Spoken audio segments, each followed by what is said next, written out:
It is extremely hard to watch your loved one disappear from you while they're still with you, and that is a very unusual experience and a very tough one.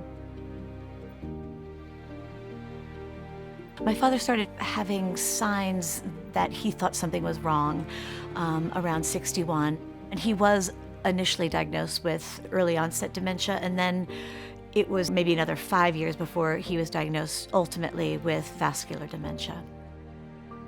My mom was incredibly strong for my father and rose to every task that came to her because of my father's illness.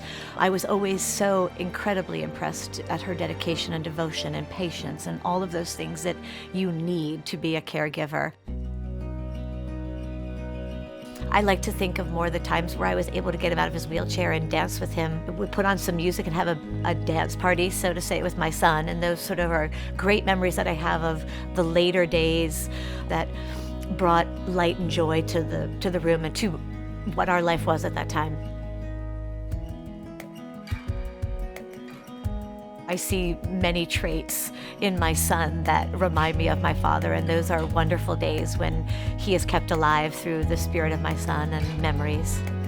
And my son's name is Bennett, but as his disease progressed, he would just say, "Where's the little guy? I want to see the little guy." And so we all started calling him the little guy, just to not make it just about my father's disease, but to make it sort of a nickname for him. My son gave my father a nickname too, because he loved my father and he loved spaghetti, so he called him Eddie Spaghetti.